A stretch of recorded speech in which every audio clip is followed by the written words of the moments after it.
Hello friends, welcome to our channel the success master.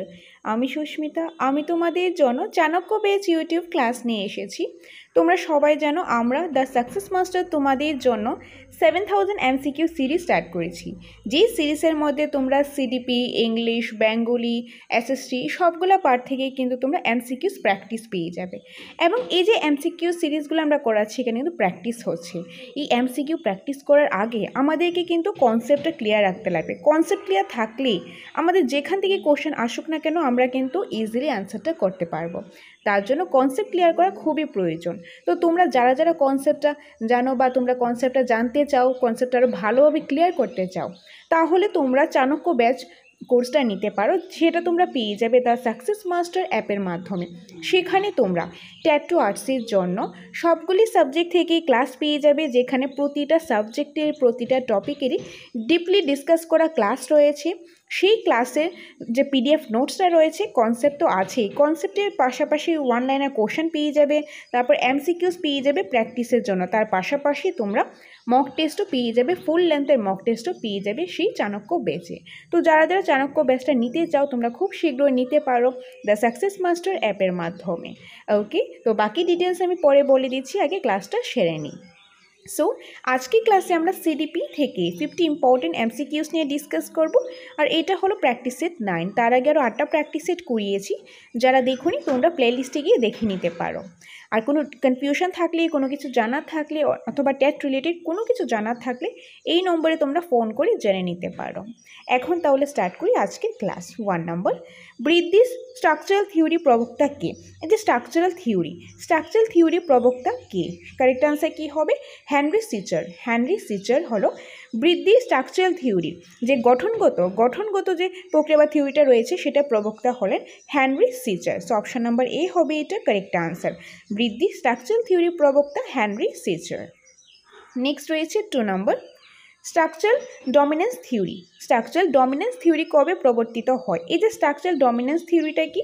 এটা হলো যে দেহের যে বৃদ্ধি হচ্ছে, দেহের বৃদ্ধির মানে ফিজিক্যাল ডেভেলপমেন্ট, এবং যে পরিবেশের সাথে মিথস্ক্রিয়া করে যে ডেভেলপমেন্টটা হচ্ছে, যে বিকাশটা হচ্ছে, সেটাই কিন্তু স্ট্রাকচারাল ডমিনেন্স থিওরি। আর সেটা কবে প্রবর্তিত হয়? কি হবে? তো এখানে কারেক্ট আনসারটা হবে 1941 খ্রিস্টাব্দে স্ট্রাকচারাল ডমিনেন্স থিওরি প্রবর্তিত হয়।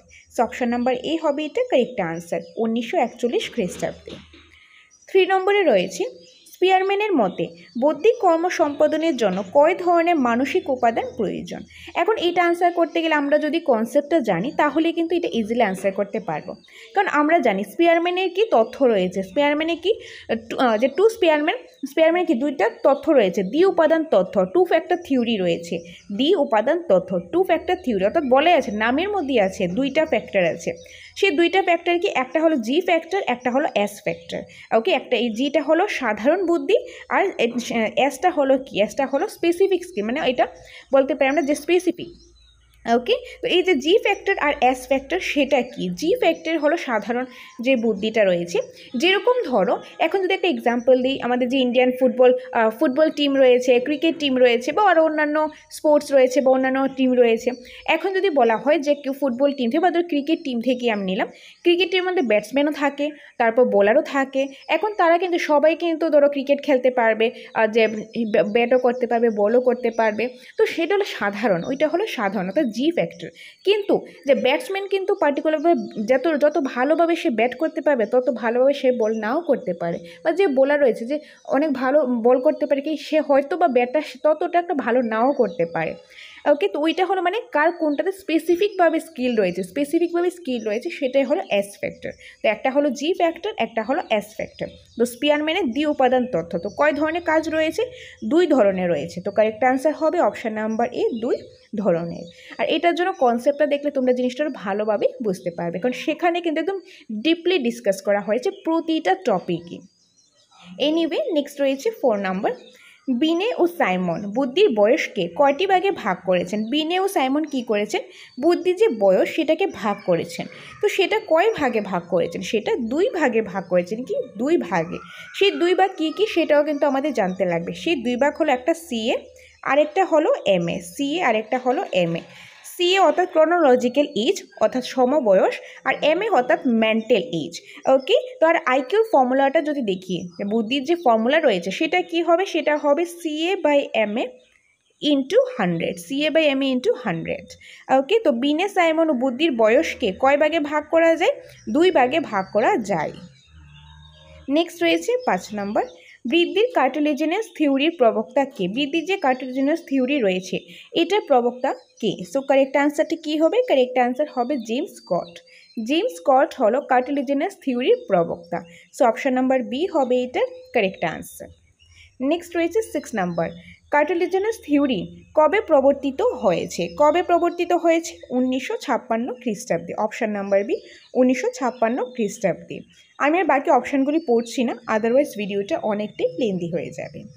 এনিওয়ে, নেক্সট রয়েছে 7 নাম্বার, জন্মগতভাবে জিন সংগঠনের মাধ্যমে পূর্বপুরুষদের কাছ থেকে আমরা যা পাই, যে জন্মগতভাবে যে জিন রয়েছে সেই জিন যে সংগঠন হয় সেই জিন সংগঠনের মাধ্যমে আমরা আমাদের যে পূর্বপুরুষ থেকে কি পাই? বি বুদ্ধি, ই বুদ্ধি, এফ বুদ্ধি, এ বুদ্ধি। সেটা কি হবে? সেটা হবে এ বুদ্ধি, অর্থাৎ অপশন নাম্বার ডি, এ বুদ্ধি আমরা পেয়ে থাকি। ওকে, অর্থাৎ যে জন্মগত বুদ্ধি, এ বুদ্ধি হবে যেটা জন্মগত বুদ্ধি, জন্মগত বুদ্ধি। অর্থাৎ এই যে জন্মগত বুদ্ধিটা রয়েছে জিন সংগঠনের মাধ্যমে আমরা কি করি? আমরা পূর্বপুরুষ থেকে পেয়ে থাকি, সেটা হলো জন্মগত। তো জন্মগত বুদ্ধি যদি বলা হয় যেটা আমরা পূর্বপুরুষের কাছ থেকে পেয়ে থাকি সেটা হবে এ বুদ্ধি। 8 নম্বর, যা জন্মগত ক্ষমতা এবং পরিবেশের পারস্পরিক ক্রিয়ার ফল, মানে জন্মগত ক্ষমতা তো আছে, তার পাশাপাশি আমরা যে পরিবেশ রয়েছে, আশেপাশে যে এনভায়রনমেন্ট রয়েছে সেই এনভায়রনমেন্ট থেকে আমরা অনেক কিছু ধরো গ্রহণ করে থাকি। তো এই যে আমরা জন্মগত ক্ষমতা আর যে পরিবেশ থেকে যে ক্ষমতাটা আমরা প্রায় যে কিছু আমরা শিখে থাকি, যে জিনিসগুলো আমরা আয়ত্ত করি, এই দুটা মিক্সচার, মানে জন্মগত ক্ষমতা আর পরিবেশের যে ক্ষমতা সেটা কি পারস্পরিক ক্রিয়ার যে ফলটা, সেটা কোন বুদ্ধি? সেটা কি হবে? বি বুদ্ধি, ই বুদ্ধি, এফ বুদ্ধি, কোনোটি নয়। তো সেটা হবে বি বুদ্ধি, অর্থাৎ অপশন নাম্বার এ, বি বুদ্ধি হবে সেটা। বি বুদ্ধি হলো জন্মগত ক্ষমতা আর পরিবেশের যে মিথস্ক্রিয়ার পারস্পরিক মানে মিথস্ক্রিয়ার যে ফলটা সেটা। ওকে, বি বুদ্ধি। 9 নম্বর, বৃদ্ধি ফাংশনাল ম্যাট্রিক্স থিওরি প্রবক্তা কে? Functional matrix theory, functional matrix থিওরির মধ্যে এটা মানে কি? এটা হলো ধর কাজের মাধ্যমে, যে কাজের মাধ্যমে যে বৃদ্ধিটা কী হলো? ধরো ডেভেলপমেন্ট হলো, আইকিউটা ডেভেলপ হলো কাজের মাধ্যমে, যে কাজকে কেন্দ্র করে শিখলো, বা ধরো কোনো একটা প্রজেক্ট দেওয়া হলো, সেই প্রজেক্টটা কাজ করলো, কাজের মাধ্যমে শিখলো, তাতে তার কী হলো? তাতে তার কিন্তু যে বৃদ্ধিটা হলো, তার বুদ্ধিটা বাড়লো। ওকে, তো এটা বুদ্ধি হবে। তো বুদ্ধি যে ফাংশনাল ম্যাট্রিক্স থিওরি, তার প্রবক্তা কে? ফাংশনাল ম্যাট্রিক্স থিওরির প্রবক্তা মনে রাখবে, ইম্পর্টেন্ট, মেলভিন এল মস। মেলভিন এল মস হলো ফাংশনাল ম্যাট্রিক্স থিওরির প্রবক্তা, মেলভিন এল মস। 10 নম্বর, ফাংশনাল ম্যাট্রিক্স থিওরি কবে প্রবর্তিত হয়? ফাংশনাল ম্যাট্রিক্স থিওরিটা কবে প্রবর্তিত হয়? 1962 খ্রিস্টাব্দে, অর্থাৎ 1962, 1962 খ্রিস্টাব্দে ফাংশনাল ম্যাট্রিক্স থিওরি প্রবর্তিত হয়। আর এটা কে প্রবক্তাকে? সেটা হবে মেলভিন এল মস, যেটা আমরা প্রিভিয়াস কোশ্চেনে দেখেছি। 11 নম্বরে রয়েছে আদর্শতা বুদ্ধির অভিক্ষা কয়টি স্তর আছে? যে আদর্শতা বুদ্ধির যে অভিক্ষাটা রয়েছে তো সেটার কয়টি স্তর আছে? সেটা স্তর আছে 4টা। কয়টা স্তর আছে? 4টা আছে। তো option number C is the correct answer. এই যে আদর্শতা বুদ্ধি অভিক্ষার স্তর আছে 4টা, সেই 4টা কী কী তোমরা এই কমেন্টের মাধ্যমে জানাবে, কারণ এটা কিন্তু যে কনসেপ্ট ক্লাসের মধ্যে ডিসকাস করা হয়েছে, তোমরা যারা দেখোনি তোমরা দেখে নিতে পারো, দেখে তারপর এসে তোমরা কমেন্ট করতে পারো, আর যারা দেখেছো তোমরা কমেন্টের মাধ্যমে অবশ্যই জানাবে, ইম্পর্টেন্ট একটা কোশ্চেন। নেক্সট 12 নম্বর, বিমূর্ত চিন্তা ক্ষমতাই হলো বুদ্ধি। এই কথাটা কে বলেছেন? যে বিমূর্ত যে চিন্তন করা, এই চিন্তন করা যে ক্ষমতাটা সেটাই কিন্তু বুদ্ধি। এই যে কথাটা, এই কথাটা বা এই স্টেটমেন্টটা কে দিয়েছেন? এটা বলেছেন টারম্যান। টারম্যান বলেছেন যে বিমূর্ত চিন্তার যে ক্ষমতাটা সেটাই হলো বুদ্ধি। যে বুদ্ধির বিভিন্ন ডেফিনেশন রয়েছে, বিভিন্ন ডেফিনেশন বিভিন্ন সাইকোলজিস্ট দিয়েছে, তার মধ্যে টারম্যান কি বলেছে বুদ্ধি নিয়ে? বিমূর্ত চিন্তা করার যে ক্ষমতাটা সেই ক্ষমতাটাই হলো বুদ্ধি। সো অপশান নাম্বার ডি হবে এটা কারেক্ট আনসার। 13 নম্বরে রয়েছে শারীরিক বৃদ্ধি ও বিকাশকে বলা হয়, যে শারীরিক বুদ্ধি ও বিকাশকে কি বলা হয়? যে ফিজিক্যাল যে গ্রোথ অ্যান্ড ডেভেলপমেন্ট রয়েছে সেটাকে কি বলা হয়? পরিণমন, শিক্ষণ না এগুলি কোনোটিই নয়। সো কারেক্ট আনসার কি হবে? পরিণমন। পরিণমন, মেচুরেশন, যে ফিজিক্যাল যে ডেভেলপমেন্ট হচ্ছে বা ফিজিক্যাল যে গ্রোথ হচ্ছে সেটাকে বলা হয় কি, সেটাকে পরিণমন বলা হয়, মেচুরেশন বলা হয়। আর এটা কিন্তু একদম প্রথম চ্যাপ্টারে রয়েছে যে গ্রোথ কি, ডেভেলপমেন্ট কি, বা যে মেচুরেশন কি, এগুলোর মধ্যে ডিফারেন্সটা কি, যে গ্রোথটা কত বছর পর্যন্ত হয়, ডেভেলপমেন্টের যে কন্টিনিউয়াস প্রসেস, এই সবগুলো কিন্তু একদম প্রথম ক্লাসে ডিসকাস করা হয়েছে। এনিওয়ে এটা কারেক্ট আনসার হবে অপশন নাম্বার এ, পরিণমন। 14 নম্বর, উন্নয়ন হলো একটি অবিরাম প্রক্রিয়া, এই ধারণাটি নিচের কোনটির সঙ্গে সম্পর্কযুক্ত? যে উন্নয়নটা কি, উন্নয়ন হলো একটা অবিরাম প্রক্রিয়া, এই যে ধারণাটি, এই ধারণাটি কোনটার সাথে সম্পর্কিত? সংহতির নীতি, মিথস্ক্রিয়ার নীতি, আন্তঃসম্পর্কের নীতি, ধারাবাহিকতার নীতি। সো কারেক্ট আনসার হবে ধারাবাহিকতার নীতি। ওকে, ধারাবাহিকতার নীতি হলো মানে উন্নয়নটা কি, উন্নয়ন হলো একটা অবিরাম প্রকৃতি যেটা ধারাবাহিকভাবে চলে, এটা কি একটা ধারাবাহিক মানে কন্টিনিউয়াসলি একটা চলে এই উন্নয়নটা, তো এটা ধারাবাহিক নীতির সাথে সম্পর্কিত। সো অপশন নাম্বার ডি হবে এটা কারেক্ট আনসার। 15 নম্বর, কোন ক্ষেত্রে SOI মডেল প্রযোজ্য? তো এটা কোনটার ক্ষেত্রে SOI মডেলটা প্রযোজ্য? মনস্তত্ত্বে, বৃত্তিগত অভিজ্ঞার ক্ষেত্রে, শিক্ষা ক্ষেত্রে, এগুলি সবগুলিতে। সো কারেক্ট আনসার হবে এগুলি সবগুলিতে। কারণ SOI যে মডেলটা সেটা কিন্তু মনস্তত্ত্বে, বৃত্তিগত অভিজ্ঞার ক্ষেত্রে, শিক্ষা ক্ষেত্রে, সবগুলোর ক্ষেত্রে প্রযোজ্য হয়। সো অপশন নাম্বার ডি হবে এটা কারেক্ট আনসার, এগুলি সবগুলোতে। তো আশা করি তোমাদের এই ক্লাসগুলো ভালো লাগছে, তোমাদের কাছে ক্লাসগুলো ইনফরমেটিভ লাগছে, কমেন্টের মাধ্যমে অবশ্যই জানাবে। সো ফ্রেন্ডস, আমরা এগুলি কিন্তু প্র্যাকটিস করাচ্ছি, যে মক টেস্টের মাধ্যমে আমরা জানতে পারছি, প্র্যাকটিসের মাধ্যমে আমরা জানতে পারছি প্র্যাকটিস হচ্ছে। এই MCQ করার আগে কিন্তু আমাদেরকে কনসেপ্ট জানতে লাগবে, সেটার জন্য আমাদেরকে ক্লাসটা করতে লাগবে, সেটার জন্য আমরা দ্য সাকসেস মাস্টার তোমাদেরকে যে আমরা চাণক্য ব্যাচও প্রোভাইড করেছি। তো যারা যারা নিতে চাও তোমরা অ্যাপের মাধ্যমে নিতে পারো। তো তোমরা যে নোটস পড়লে, ক্লাস করলে, বই পড়লে, MCQসগুলো পড়লে সবই ঠিক আছে, কিন্তু এগুলো শুধু পড়লেই কিন্তু হবে না, যে পড়লাম ক্লাস করলাম এনাফ না, তারপরও আমাদেরকে কিন্তু মক টেস্ট দিতে লাগবে। কারণ মক টেস্ট দিলেই তো আমরা যাচাই করতে পারবো। মক টেস্ট আমরা কীভাবে বুঝবো যে আমরা অ্যাকচুয়ালি কতটুকু প্রস্তুত হয়েছি, আমরা কি এখন এক্সামের জন্য আসলে প্রস্তুত কি প্রস্তুত না, সেটা একমাত্র জানার উপায় হলো মক টেস্ট। মক টেস্ট খুবই গুরুত্বপূর্ণ।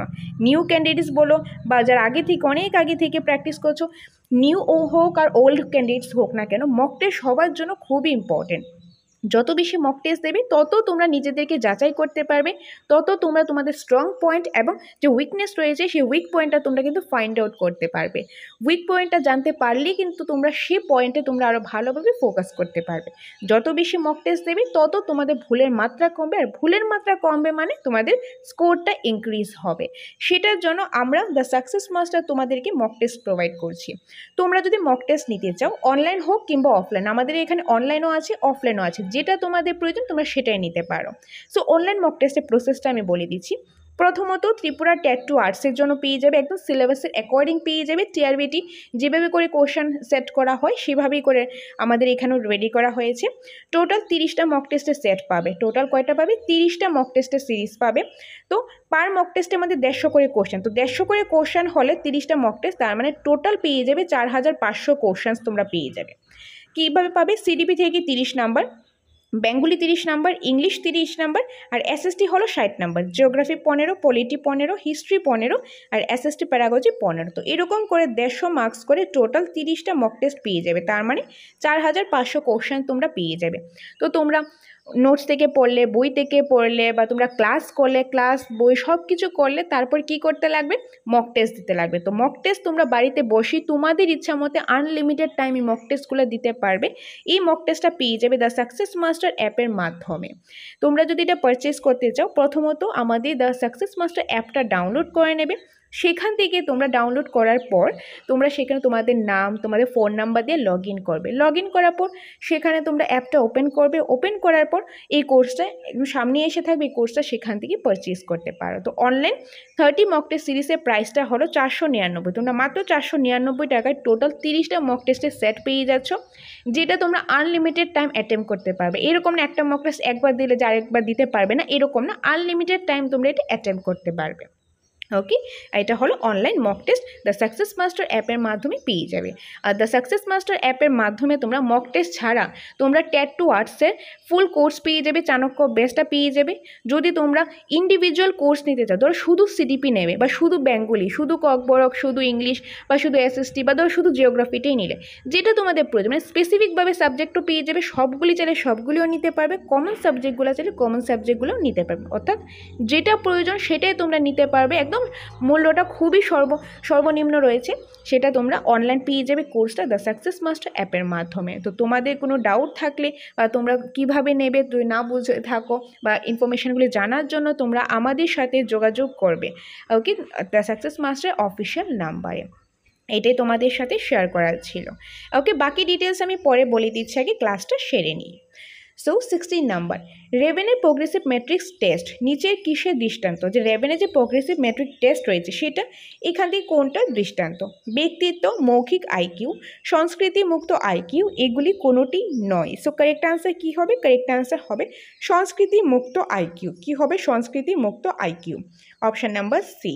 ওকে, তো এই যে কোশ্চেনটা, এই কোশ্চেনটা কিন্তু তখনই তোমরা ভালোভাবে আনসার করতে পারবে, ইজিলি আনসার করতে পারবে যখন কনসেপ্ট ক্লাসটা দেখে থাকবে। তো তোমরা অভিক্ষার যে ক্লাস রয়েছে বা ইন্টেলিজেন্সের ক্লাসগুলো, আইকিউর ক্লাসগুলো রয়েছে, ওইগুলি কিন্তু দেখে নেবে, কারণ ওইগুলি খুব ইম্পর্টেন্ট ক্লাস, প্রতি বছর কিন্তু কোশ্চেন আসতে দেখা যায়। এনিওয়ে অপশান নাম্বার সি হলো এটা correct answer. 17 number, mind mapping বলতে কী বোঝো? যে মাইন্ড ম্যাপিং বলতে কী বোঝো? মনের ছবি অঙ্কন, বোধগম্যতার উন্নয়নের কৌশল, মনের কার্যকলাপ সম্পর্কিত বিষয়ে গবেষণা, কোনোটি নয়। সো কারেক্ট আনসার কী হবে? মনের ছবি অঙ্কন। মাইন্ড ম্যাপিং, মাইন্ড ম্যাপিং হলো ধরো আমরা মনে মনে কোনো একটা ছবি ধরো আমরা করলাম, যে মনে মনে ভাবলাম, যে ওইটাই হলো মাইন্ড ম্যাপিং। বা ধরো সিম্পল একটা এক্সাম্পল হলো, ধরো আমরা সকালে ওইটা আমরা বলবো যে আজকে আমরা এই পড়বো, আজকে ধরো সিডিপি পড়বো, আজকে ইংলিশ পড়বো, আজকে ওইটা পড়বো, ওইটা করবো, আমরা মনে মনে ভাবলাম যে প্রথমে এটা প্রথম, তারপরে এটা করবো, এইভাবে করবো। বা ধরো একটা প্রজেক্ট আমরা তৈরি করবো, প্রজেক্ট তৈরি করতে আমরা প্রজেক্টটা এইভাবে লিখবো, এইভাবে প্রথমে এটা করবো, তারপর এটা করবো, মানে আমরা কি মনে মনে কিন্তু আমরা ভাবি, মানে ভিজুয়ালাইজ করি, এটা মনে মনে আমরা মাইন্ডে ভিজুয়ালাইজ করি, ওইটাই হলো mind mapping. So option number A হবে এটা কারেক্ট আনসার। 18 নম্বর, 1970 খ্রিস্টাব্দে শিক্ষণ পদ্ধতি হিসাবে মাইন্ড ম্যাপিং এর ধারণা কে বিকশিত করে? যে 1970 খ্রিস্টাব্দে কিসের পদ্ধতি? শিক্ষণ পদ্ধতি। শিক্ষণ পদ্ধতি হিসাবে যে মাইন্ড ম্যাপিং রয়েছে এই ধারণাটা কে বিকশিত করে? তো এই ধারণাটা বিকশিত করেন কার্ল রজার্স। কে করেন? Carl Rogers. So option number A Carl Rogers. 19 নম্বর, মানবিক উন্নয়ন নিচের কোন দুইটি বিষয় যৌথ ফসল? যে মানবিক উন্নয়ন এখান থেকে কোন দুইটা বিষয় রয়েছে, সেই দুইটা বিষয় যৌথ ফসল? পিতামাতা এবং শিক্ষক, সমাজতাত্ত্বিক এবং সাংস্কৃতিক উপাদান, বংশগতি এবং পরিবেশ, এগুলি কোনোটিই নয়। সো কারেক্ট আনসারটা হবে বংশগতি এবং পরিবেশ, অপশান নাম্বার সি, বংশগতি এবং পরিবেশ। মানবিক উন্নয়ন, বংশগতি এবং পরিবেশ দুইটি বিষয়ে যৌথ ফসল। যে মানবিক যে উন্নয়নটা হবে সেটা বংশগতি, একটা মানুষের যে উন্নয়ন হবে, তার থিঙ্কিং কীরকম হবে বা তার যে ফিজিক্যাল কীরকম হবে, এই সব কিছু কিন্তু ডিপেন্ড করে তার বংশগতি এবং পরিবেশের উপর। বংশগতি ও পরিবেশ দুইটার উপরই ডিপেন্ড করে। সো অপশান নাম্বার সি হবে এটা কারেক্ট আনসার। 20 নম্বর, বিকাশের ক্ষেত্রে PSRN বলতে বোঝায়? যে বিকাশের ক্ষেত্রে অর্থাৎ ডেভেলপমেন্টের ক্ষেত্রে PSRN বলতে কী বোঝায়? PSRN বলতে এটা কী বোঝায়? কারেক্ট আনসার কী হবে? কারেক্ট আনসারটা হবে problem solving, reasoning, numeracy. Okay, option number B, problem solving. P stands for problem, S stands for solving, R stands for reasoning and then numeracy. So option number B, problem solving, reasoning and numeracy. বিকাশের ক্ষেত্রে PSRN বলতে বোঝায় problem solving, reasoning and numeracy. 21 নম্বর, একটি 16 বছর বয়স্ক শিশু বুদ্ধাঙ্ক অভিক্ষায় 75 score করলে তার মানসিক বয়স কত হবে? যে একটা 16 বছর বয়স্ক শিশু রয়েছে, অর্থাৎ তার যে ক্রনোলজিক্যাল এজ সেটা হলো 16 আর তার আইকিউ হলো 75, তাহলে তার মানসিক বয়সটা কত? তো সেটার জন্য আমাদের আইকিউর ফর্মুলাটা জানতে লাগবে। আইকিউর ফর্মুলাটা কি? MA/CA × 100। ওকে, তো MA/CA ইন্টু 100, তার মধ্যে দেখে আমাদের কি দিয়েছে যে 16 বছর বয়স্ক, 16 অর্থাৎ ক্রোনোলজিক্যাল এজ, সেটা আমাদের দিয়ে দিয়েছে। তাহলে এখানে হবে 16, এখানে 100 আমরা জানি, আর তার আইকিউ আসবে 75, আইকিউ কত আসবে 75। তাহলে আমাদের ফাইন্ড আউট করতে লাগবে মেন্টাল এজ, মানসিক বয়সটা আমাদের ফাইন্ড আউট করতে লাগবে।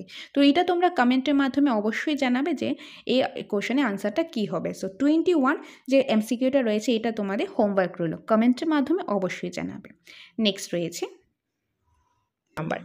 ইন্টেলিজেন্স কথাটি যে শব্দ ইন্টেলিজেন্স থেকে এসেছে সেটি হলো গ্রিক শব্দ, ফরাসি শব্দ, লাতিন শব্দ, কোনোটি নয়। কারেক্ট আনসার লাতিন শব্দ, অপশান নাম্বার সি লাতিন শব্দ। ইন্টেলিজেন্স যে কথাটি, যে ওয়ার্ডটা রয়েছে এটা এই যে ইন্টেলিজেন্স থেকে এসেছে, আর সেটা হলো একটা লাতিন শব্দ। So option number C. 23 নাম্বার, শিশুর বৃদ্ধি এবং বিকাশের ক্ষেত্রে সর্বোত্তম পদ্ধতি হলো, শিশুর যে বৃদ্ধি ও বিকাশ রয়েছে, গ্রোথ অ্যান্ড ডেভেলপমেন্ট রয়েছে, তার ক্ষেত্রে সর্বোত্তম পদ্ধতিটা কি? তুলনামূলক পদ্ধতি, উন্নয়নমূলক পদ্ধতি, পরিসংখ্যানিক পদ্ধতি, এগুলি কোনোটিই নয়। সো কারেক্ট আনসারটা কী হবে? কারেক্ট আনসার হবে উন্নয়নমূলক পদ্ধতি, উন্নয়নমূলক পদ্ধতি। 24 নাম্বার, শিশুদের বৃদ্ধি এবং বিকাশ সম্পর্কিত আলোচনার জন্য সর্বোত্তম পদ্ধতি হলো, তো সর্বোত্তম পদ্ধতি কোনটা? সেটা হবে বিকাশ বা উন্নয়নমূলক পদ্ধতি। শিশুদের যে বৃদ্ধি এবং যে বিকাশ সেই সম্পর্কিত আলোচনার জন্য সর্বোত্তম পদ্ধতি এখান থেকে হলো বিকাশ বা উন্নয়নমূলক পদ্ধতি। তার যে ডেভেলপমেন্ট হচ্ছে, তার যে উন্নয়ন হচ্ছে, সেই উন্নয়নমূলক যে পদ্ধতিটা সেটাই হলো সর্বোত্তম পদ্ধতি। So option number B. 25 নাম্বার, নিচের কোনটি বুদ্ধির তথ্য প্রক্রিয়ামূলক তথ্য নয়? এখান থেকে কোনটা বুদ্ধির তথ্য প্রক্রিয়ামূলক তথ্য নয়? থর্নডাইকের বহু উপাদান তথ্য, স্ট্যানবার্গের বুদ্ধির ত্রিমাত্রিক তথ্য, গার্নারের বহুবিধ বুদ্ধি তথ্য, কোনোটিই নয়। সো কারেক্ট আনসার হবে থর্নডাইকের বহুবিধ উপাদান তথ্য। থর্নডাইকের বহুবিধ উপাদান তথ্য এটা কি বুদ্ধি তথ্য প্রক্রিয়ামূলক তথ্য নয়, কারণ এখানে নয় বলা হয়েছে। সো অপশান নাম্বার এ। 26, সফল বা সার্থক বুদ্ধিমত্তা অর্থাৎ সাকসেস ইন্টেলিজেন্সের যে ধারণাটা সেটা কে প্রদান করেছেন? এই ধারণাটা প্রদান করেছেন রবার্ট স্টার্নবার্গ। কী করেছেন? রবার্ট স্টার্নবার্গ করেছেন। যে সফল বা সার্থক যে বুদ্ধিমত্তা অর্থাৎ সাকসেসফুল যে ইন্টেলিজেন্স রয়েছে সেই ধারণাটা দিয়েছেন Robert Sternberg. So option number D. 27 নম্বর, কি বয়ঃসন্ধিকালকে পরিচয় গঠনের স্তর বলেছেন? যে বয়ঃসন্ধিকালকে পরিচয় গঠনের যে স্তর বলেছেন, কে বলেছেন? তো এই কে বলেছেন? কারেক্ট আনসারটা হবে এরিক এরিকসন। কে বলেছেন? Erik Erikson. এরিক এরিকসন বয়ঃসন্ধিকালকে পরিচয় গঠনের স্তর বলেছেন। মানে এই স্তরের মধ্যে বাচ্চারা কি করতে চায়? এই যে বয়ঃসন্ধিকালে বাচ্চারা তাদের নিজের একটা পরিচয় বানাতে চায়, তারা মানে ফেমাস হতে চায় লোকেদের কাছে, তাদের নিজস্ব পরিচয় বানাতে চায়। তো এই পরিচয় গঠনের যে স্তরটা এটা হলো বয়ঃসন্ধিকাল, আর এই কথাটা কে বলেছেন? এরিক এরিকসন বলেছেন। So option number B Erik Erikson. 28 নম্বর, বয়ঃসন্ধিকালে ব্যক্তি নিজেকে সার্চ ফর আইডেন্টিটি স্থাপন করতে শুরু করেন। এই কথাটা কে বলেছেন? এই যে কথাটি, যে লাইনটা, স্টেটমেন্টটা, এটা কে দিয়েছেন? এই স্টেটমেন্টটা দিয়েছেন Erik Erikson. Option number B Erik Erikson. বয়ঃসন্ধিকালকে ব্যক্তি নিজেকে সার্চ ফর আইডেন্টিটি, মানে এই স্টেজের মধ্যে বাচ্চারা তাদের যে নিজের আইডেন্টিটি, তার পরিচয়টা কী সেটা তারা ফাইন্ড আউট করতে চায়। আর এটা কার মতে? এটা হলো এরিকসনের মতে। এরিকসনের মতে বয়ঃসন্ধিকালে যে বাচ্চারা রয়েছে তারা কি করতে চায়? তারা নিজেদের একটা আইডেন্টিটি, নিজেদের পরিচয় গড়ে তুলতে চায়, তাদের আইডেন্টিটি কি সেটা তারা ফাইন্ড আউট করতে চায়। তো এটা কে বলেছেন? Erik Erikson. Option number B. 29, বুদ্ধাঙ্ক আইকিউ ইন্টেলিজেন্স কোয়েটেন্ট, এই কথাটি প্রথম কে ব্যবহার করেন? যে বুদ্ধাঙ্ক অর্থাৎ আইকিউ, যে আইকিউ অর্থাৎ ইন্টেলিজেন্ট কোয়েটেন্ট, এই যে কথাটি প্রথম কে ব্যবহার করেছেন? William stern. কবে করেছেন? 1912 খ্রিস্টাব্দে। উইলিয়াম স্টার্ন 1912 খ্রিস্টাব্দে বুদ্ধাঙ্ক কথাটি অর্থাৎ আইকিউ কথাটি প্রথম ব্যবহার করেন। 30, সংস্কৃতি মুক্ত বুদ্ধি অভিক্ষার কালচার ফ্রি ইন্টেলিজেন্ট টেস্ট, কথাটি কে বলেছেন? সংস্কৃতি মুক্ত বুদ্ধির অভিক্ষার কালচার ফ্রি ইন্টেলিজেন্ট টেস্ট, কথাটি কে বলেছেন? এই কথাটি বলেছেন ক্যাটেল। কে বলেছেন? Cattell. Option number D cattle.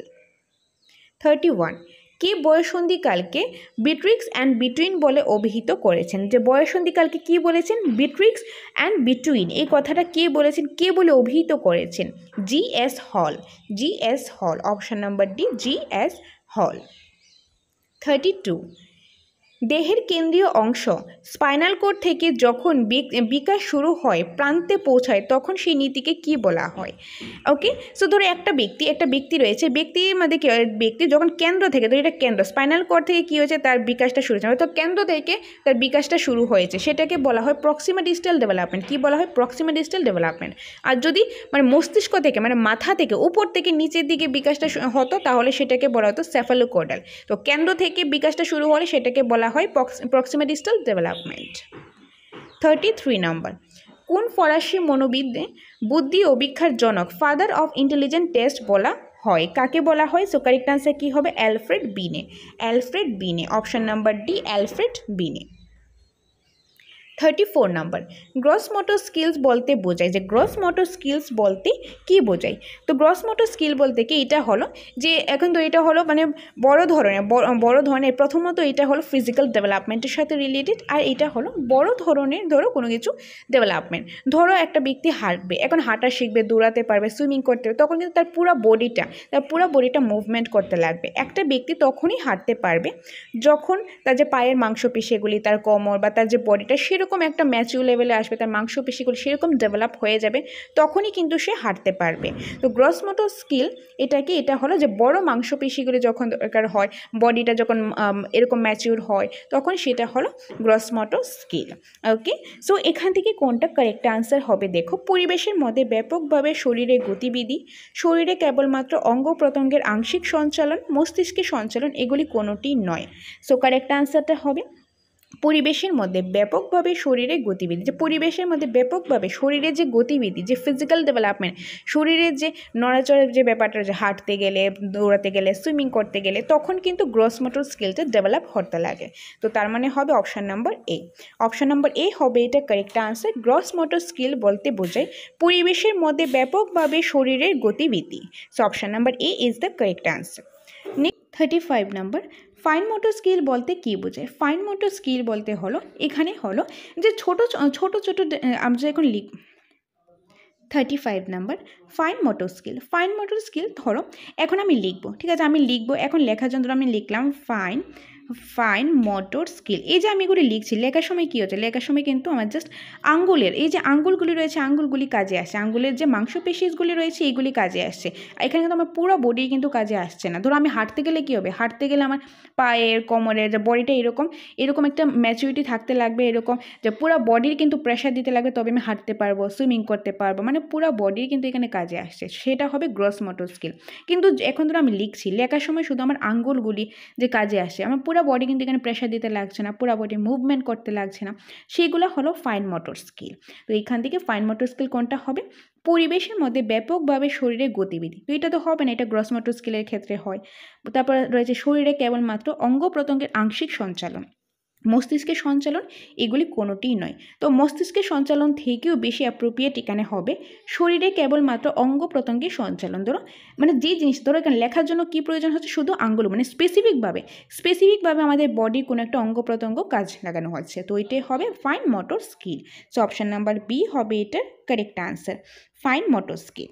Next রয়েছে 36 নাম্বার, স্টার্নবার্গের মতে নিচের কোনটি সঠিক? স্টার্নবার্গের মতে এখান থেকে কোনটা সঠিক?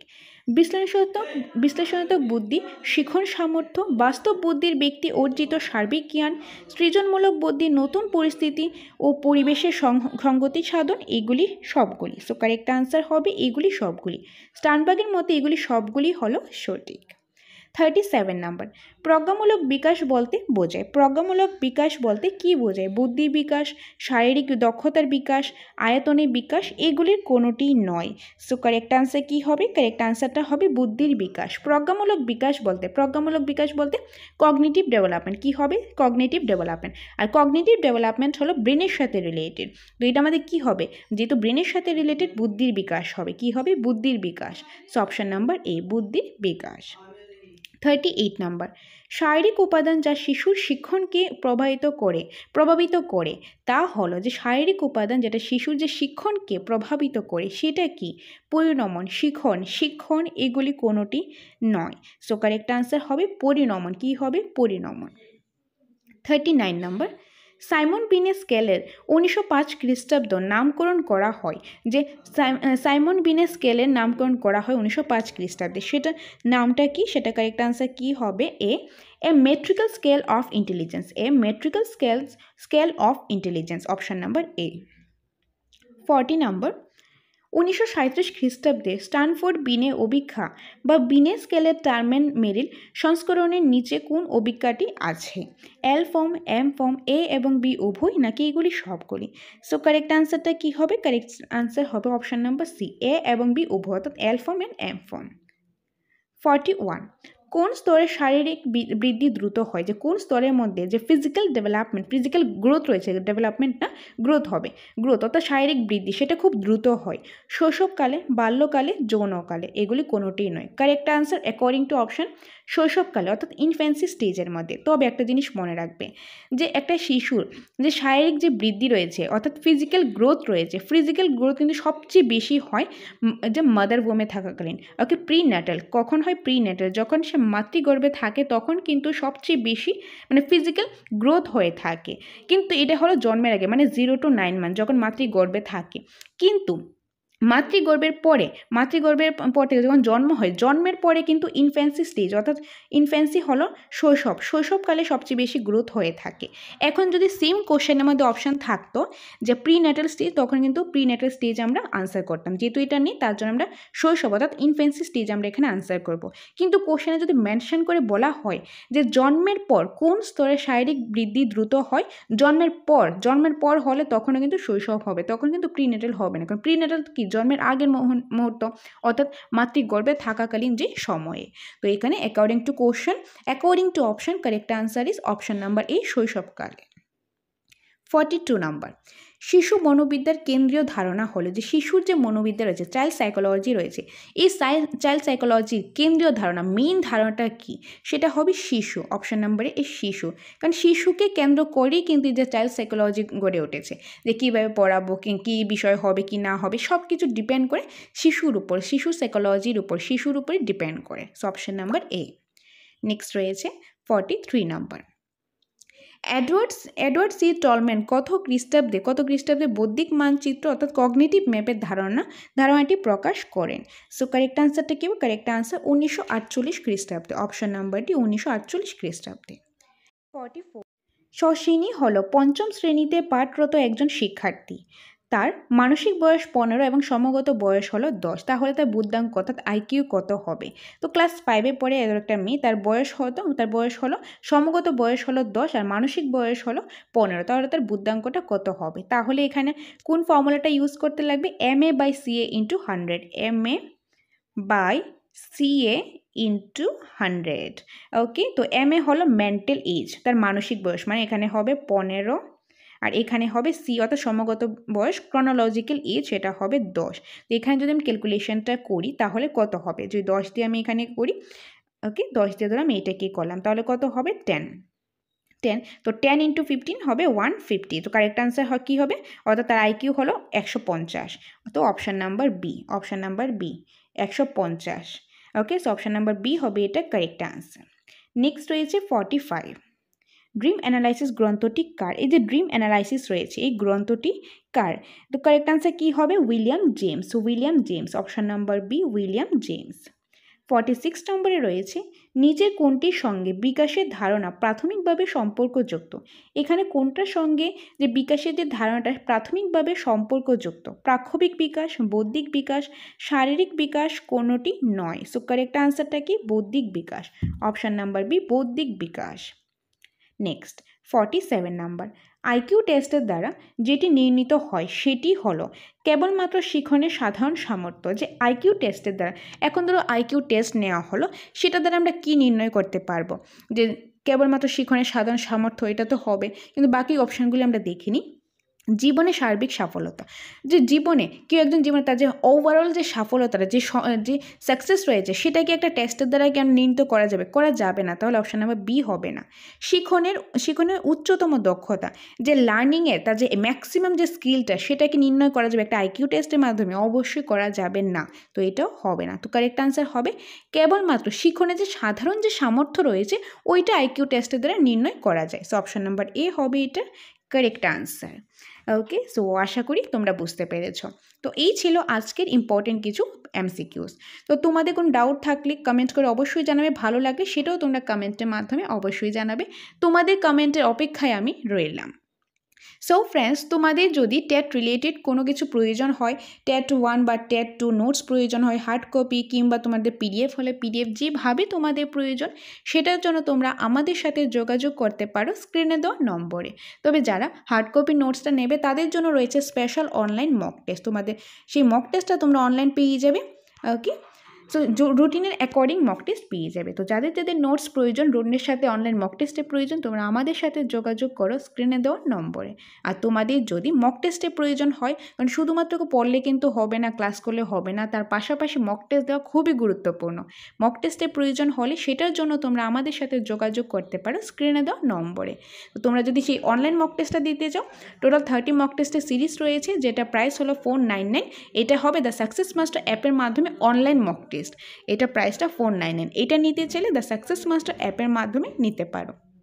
যদি তোমরা এটা হার্ড কপি নিতে চাও, হার্ড কপিও রয়েছে, সেটা প্রাইস হবে 999। তো তোমাদের নোটসের প্রয়োজন হোক, তোমাদের মক টেস্টের প্রয়োজন হোক, অনলাইন হোক কিংবা অফলাইন, কিংবা তোমাদের ক্লাসেসের প্রয়োজন হোক, সবটাই আমাদের এখানে অ্যাভেলেবেল রয়েছে। তো তোমাদের যে অনলাইন ক্লাস করতে চাও, অনলাইন মক টেস্ট দিতে চাও বা অফলাইন মক টেস্ট দিতে চাও, তোমাদের নোটসের প্রয়োজন, যেভাবে প্রয়োজন, যেটা প্রয়োজন টেট রিলেটেড, সেটার জন্য তোমরা আমাদের সাথে যোগাযোগ করো স্ক্রিনে দেওয়া নম্বরে। ওকে, আর তারপর তোমরা আমাদের সেন্টারে এসে দেখতে পারো, দেখে ভালো লাগলে তবেই তোমরা নিতে পারো। এটাই তোমাদের সাথে শেয়ার করার ছিল। আর খুব শীঘ্রই তোমাদের জন্য আরও অনেক ইনফরমেটিভ ক্লাসেস আমরা নিয়ে আসবো। সেটার জন্য চোখ রাখো দ্য সাকসেস মাস্টার ইউটিউব চ্যানেলে। Thanks for watching.